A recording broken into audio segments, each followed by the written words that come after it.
Welcome back to another episode of the Ink and Impact podcast. I'm your host, Dalene Bickel, and today we are going to just experience a wonderful conversation with a first time author, Andy Robinson, who is from the UK, just south of London, England.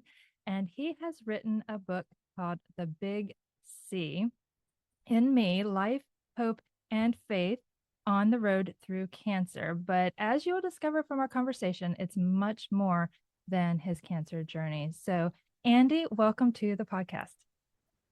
Hey, thanks so much for having me. Yes, absolutely. So, I guess first off, the book title is about cancer. So, if you will just give us a little backstory about what led you to write this book. Sure. I think for me, and probably for anyone, getting a stage 4 terminal cancer diagnosis out of nowhere, which was my story, just comes as a bit of a shock and floors you really. And I think I'd not really met anybody or knew anybody other than one person that had been through cancer. And I guess as part of that, I looked to research and look around, and there didn't seem to be any kind of resources for someone like me. And that sort of led me a little bit towards trying to fill that gap. But I think to start with, it was probably just a bit cathartic as well, just to record my journey as I went along. So I don't think I necessarily set out on day one to write a book, but just to begin to journal the journey a little bit. So, you were diagnosed in 2023, is that correct? That's right. Yeah, January. Yes. And so you started the journal process from day one? Yeah, from day one, I've always been a bit of a journaler. So I started to record specifically around that. I also started video journal at that time as well, which started out again just for me. But I decided after a little while to make it a little bit more public and just share the journey with other people. And that's, I think, where I found out just how many questions people had and just how difficult people found that road. And I think walking it with people that have actually walked it or are still walking it, that there's something really helpful about that in a way that's more than just empathetic. It's like you're in it with them. And so I think that was the thing. But very quickly after the diagnosis, I was asking all of the big questions that I guess many people would ask. Why me? What have I done to deserve this? Those kind of questions. And I guess they're questions that everybody asks. And for me, it was part of the journey was working through those kind of big questions. And you disappear down some pretty dark rabbit holes when someone tells you you've got 2 to 3 years left to live, and in your life plan there was probably another 30 left to live. My parents are both in their mid 80s and very healthy. I was 56 at that point, and so I guess in your head you kind of feel that's where life will go. And I think for many of us, I think we all know that tomorrow's not guaranteed, but we don't really live like that. We live as if tomorrow is guaranteed. And then suddenly I found myself in a situation where it wasn't anymore. And so you start asking those big questions, and questions like, has my life meant anything? Does it count for anything? Will I be missed when I've gone? Questions loom really large when you get that kind of a diagnosis. I'm sure that is where the test of faith really comes in. Your faith in God and your trust in Jesus. And I know that you speak in depth about that in your book, but I love how you point to the fact that you chose part of your title, The Big C in Me, for that other reason. So if you want to share that as well, I think Yeah. that's important to let our readers know that titles really do matter and there's meaning behind what we put forth. So I'll let you share the other meaning of your title. Yeah, thank you. I think generally speaking in our culture, the word cancer strikes fear into people the minute they hear it, and nothing prepares you for that moment when the doctor says, Mr. Robinson, you have cancer. And I think that just the word cancer just strikes fear into people. And certainly here in the UK, people tend to use the big C for cancer rather than actually utter the words. And so there was a sense of playing for me, because of my faith in Jesus, of playing on that a little bit. So using the title The Big C in Me, because it is a cancer journey. But actually for me, my life verse is and has become Christ in me, the hope of glory, Colossians 1:27. And I use that to play on the big C, to say that actually cancer is not the big C in me. Christ is the big C, and cancer's only a small c. And so that's why I use that for my book title. I've used it for my kind of social media handles. And it's actually opened up lots and lots of conversations with people as they've thought about it, because their natural assumption is, oh, you mean cancer?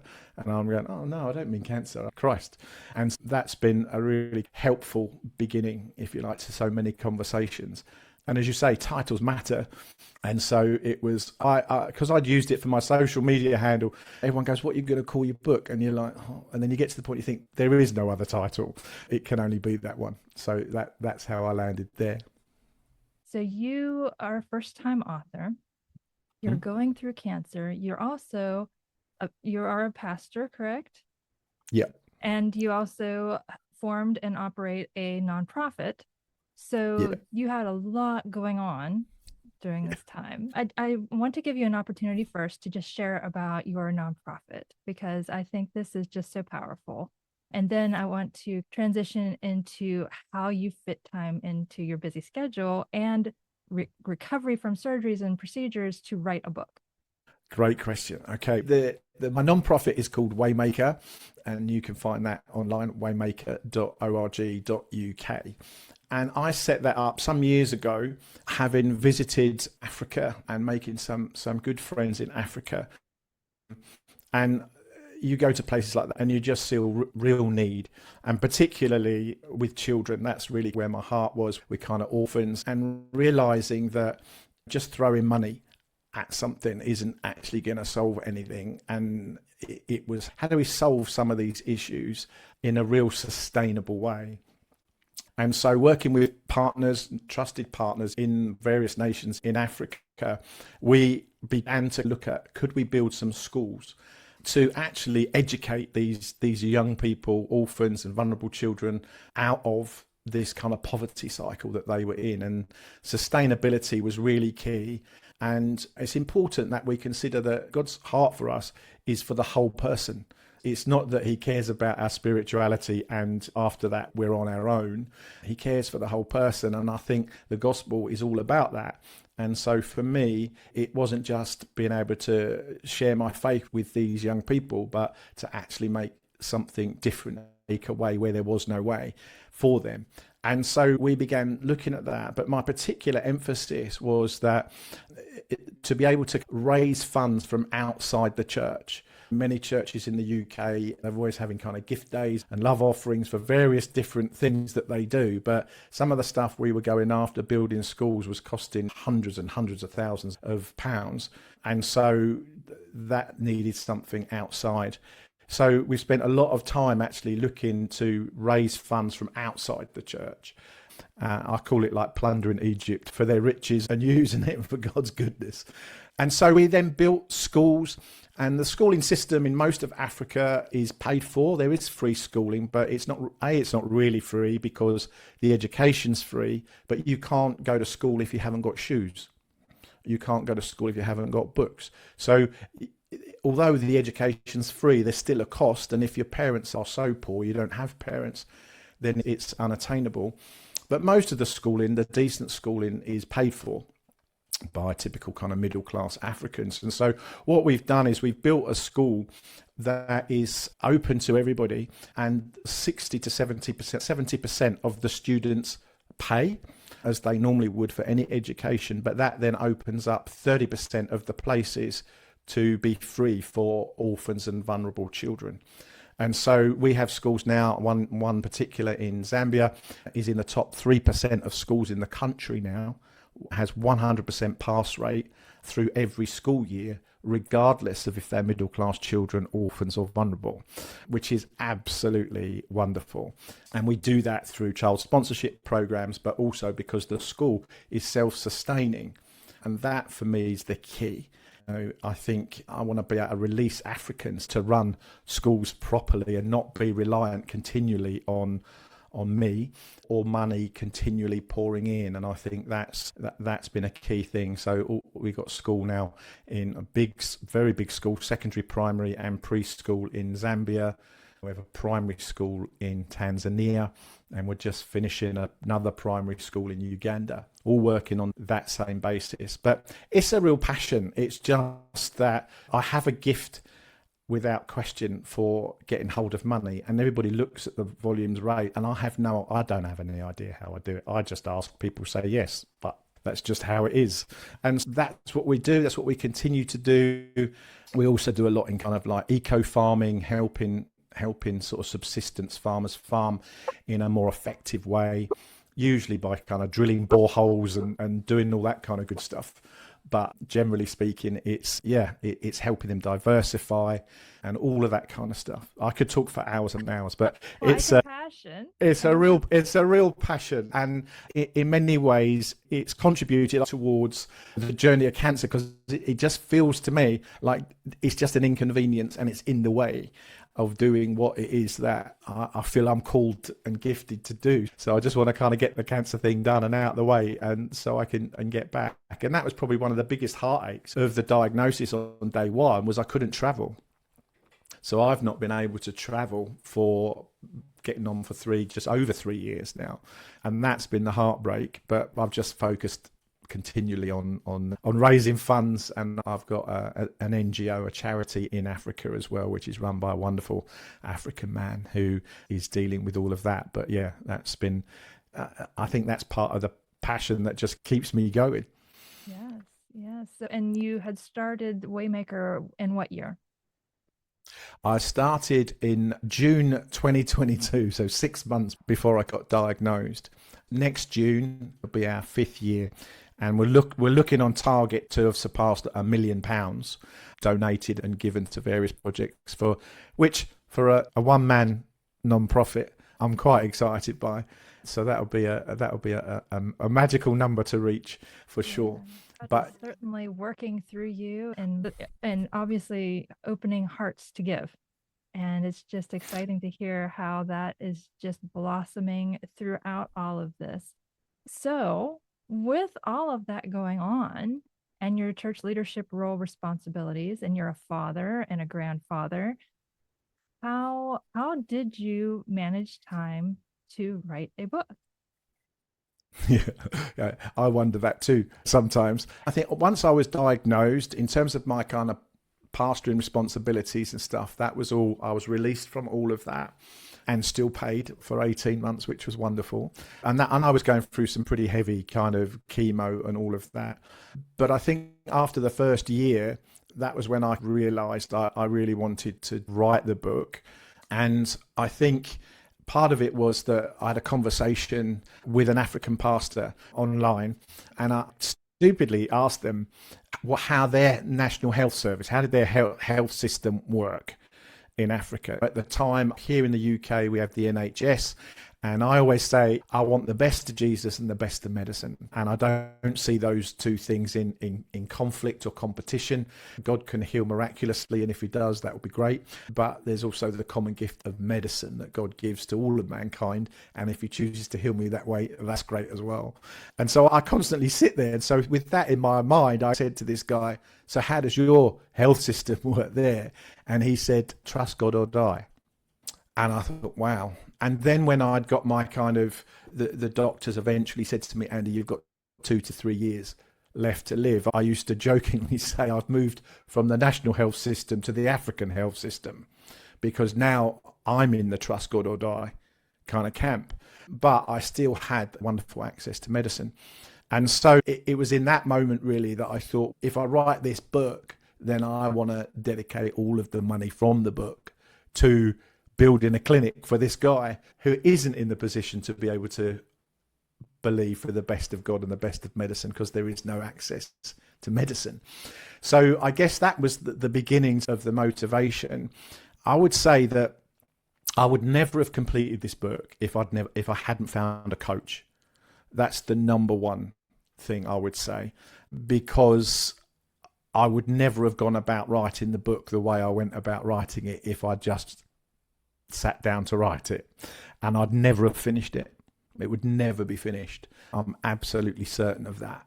And although I found the process at the beginning really painful and horrible, and I did wonder sometimes, is this chemo treatment better or worse than having to follow this coach's guidance for writing this book?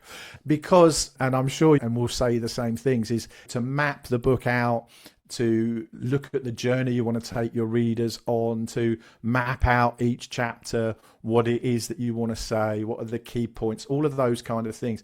I found excruciatingly painful to do. I'm like, because you've probably guessed, I'm a get up and get it done guy.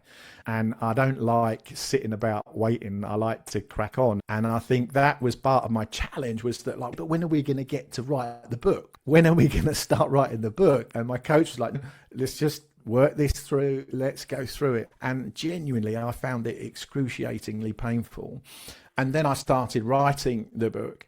And I think the first half of the book took me just over a year, because it was in between treatments, and there are days when you don't feel like doing anything at all.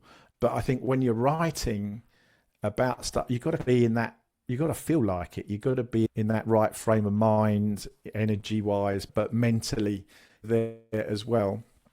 And I found that difficult sometimes when you're going through chemo and those kind of things. Being honest, that was really difficult. But interestingly, I was able to get away one weekend against I just didn't tell my oncologist because she'd have said no, but I got on a plane and went to Romania. There's a church there I've been working with, again, with the privileged children for 20 years, and they're dear friends. And so I was just desperate to get out to the church there. And I went there and I just said to the pastors, I stay with them, I'm saying, look, don't just stop everything because I'm here for a week. You're busy. If you've got stuff to do, go do it. And so every morning I found myself on my own with quote unquote nothing to do. I'm miles from all my usual stuff at home. And so I thought, oh, this might be a good time to do some more writing for the book. And because I had the chapter outlines, I had everything there. So I wasn't sitting there thinking, okay, what shall I say today? I found that I could actually get on. And across those, I don't know how many days it was, 4 or 5 days, I managed to write a chapter and a half, maybe 2. And I thought, oh, okay, this works for me. And so I decided when I got back that I have a big RV, not big probably by American standards, but by UK standards, it's pretty big. And I was taking it away for something, and I decided that I wouldn't come straight back home, but I'd park it up somewhere really beautiful in the Swiss Alps and just park up and sit and write my book. And I was able to then write the second half of the book in 10 days. But the key, you'll be pleased to hear me say, was that I wasn't sitting there wondering what to write. I had all my chapter outlines, and suddenly the lights went on when I realized that, oh, this is why it was so painful at the beginning, because now I'm not trying to work out where I'm trying to take the reader, what I'm trying to say. I know that. I've then just got to use that stuff to get what's on the inside of me out. And so for me, that was a big part of the journey. So yeah, it was tough. It was tough when I was in chemo and stuff, but I was still trying to work out what worked for me, what my style was. My coach had said, maybe go off somewhere once a week, just have a day and do it.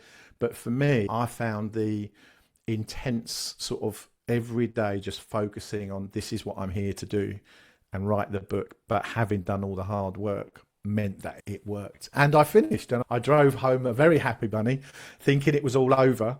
And then I hit all of the, hold on, you got to get this thing published and you got to do all of this. And then you suddenly realize, oh, actually, I'm not sure which is harder now. But yeah, that was my process. Oh, I love your honesty. Thank you for sharing that, because it is hard. That beginning stage is hard. And I think that you're absolutely right that when people just continue to write without that outline, without that purpose, that through line to guide them, it can just take years and years because you're always thinking of something more you could add. There's always something that you remember. But having read your book, it is very well thought out, and each chapter has a purpose. And it isn't, like you had said before, just about your cancer journey, although that is a primary storyline. It's ultimately about the reader's relationship with Christ. And that just comes through so clearly. And I love your personal examples. You make it very relatable, which is important to readers. And it all goes back to what you said, that gentleman in Africa was saying about the healthcare, trust God or die. And that is our reality no matter where we live. And I love that you provide that opportunity for people to come to trust God if they aren't already believers. I could talk for hours with you about your book because there's so many really good points that you make in there, and very helpful, practical tips for people like me who have not gone through cancer, but who do know people going through cancer. And I love there's one section about what questions you can ask people other than how are you doing. That was super helpful, just to make them feel seen like a real human being, like they have other things that they like to do still in this, in their Yeah. suffering. So many good things. I loved too how you reframed questions. So, for example, you said about instead of asking why me or even why not me, which was maybe a step in the right direction, but it's still not exactly what you landed on, which is what now. And I think that is super powerful. And I think that regardless of what we are writing about as authors, that could be something that we could apply to our writing life. What now? What can we do now to further the gospel in the work that we're doing? Yeah. Yeah, absolutely. And I think because reframing the question to the what now, you can actually apply to anything, even if you don't get the answers. Because a common phrase I hear, oh, it is what it is. And you think, yeah, okay, but how does that help me? It is what it is. It's, yeah, I might not be able to find an answer for my suffering or my illness or my situation or whatever's going on in your life. And yeah, you can end up with, okay, it is what it is. But unless you then have that next step, so what now? You never actually, it never gives you momentum to go anywhere else. And for me, that's reframed everything. And actually, like I said earlier, none of us are guaranteed tomorrow, but we all live life as though it is. And one of the things I've learned is that my tomorrow isn't guaranteed. And every morning when I wake up, that's the first thought in my mind. I've woken up. I'm alive. It's like, okay, so what now? Jesus, what are we going to do today? What have you got lined up for today? And I think I'm a big fan of Apple, not wanting to split the audience, but Steve Jobs was always a kind of a big hero. I haven't always been a pastor. I used to be sales and marketing director for a big international software company. Steve Jobs always been a bit of a hero, but in his biography, he says, if you knew that today was your last day on earth, would you do what's in your diary to do? And he says, if the answer to that question is no, too many days in a row, something needs to change. And I found that super helpful, particularly in this situation. We can go through life, particularly even as a pastor, it's like you do what's expected. You do it because what will people think if you don't, or whatever. And not that you become this kind of single-minded, selfish individual that doesn't care about anything other than what they want, but it does make you think a lot more about, if this is the last day I'm going to be here, what impact am I going to bring to the world, and what have you got for me to do today, Jesus? What are we going to do?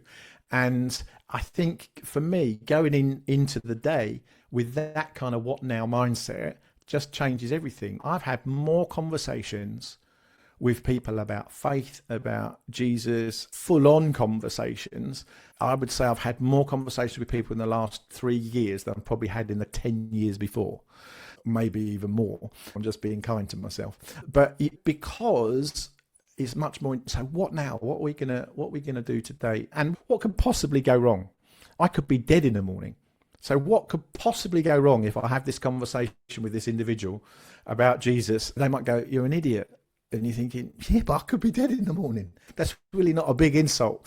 And so I've just found it to open up lots of helpful things. And I think we all get stuck when we can't find answers sometimes, when we don't know what the outcome is. We get stuck because we just sit there. Whereas if you always look to then go, okay, so I don't know the answers, but what now? It gives you momentum for whatever's ahead. The question, what now, implies anticipation and excitement. And I love how you aren't just doing what you think is right, but you're asking Jesus to partner with you, right? You're inviting Yeah, him into the journey. And that is so absolutely. powerful. And yeah, and so I believe anyone who's listened to the podcast for any amount of time, I believe that everyone has been given a God-given story, a message to share. And when we partner with God in that process and ask him each day, what can we do? What can I do with you, Jesus? The sky's the limit, right?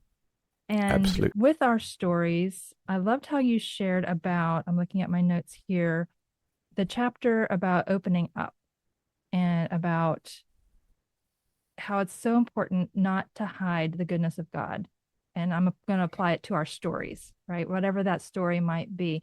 There are some writers that I speak with who are hesitant to share too much about God because maybe they're fearful that I didn't go to seminary, I don't have a theology degree, I'm not a pastor, I don't feel qualified. Or they're thinking, I don't want to offend too many people, I want to tread a thin line because I want to get a larger audience. And those are valid concerns, but ultimately we are to trust in the Lord, and Yeah. we're given the privilege of sharing the good news of the gospel and Christ's love and God's goodness to whomever we come in contact with or whomever our book is placed in front of.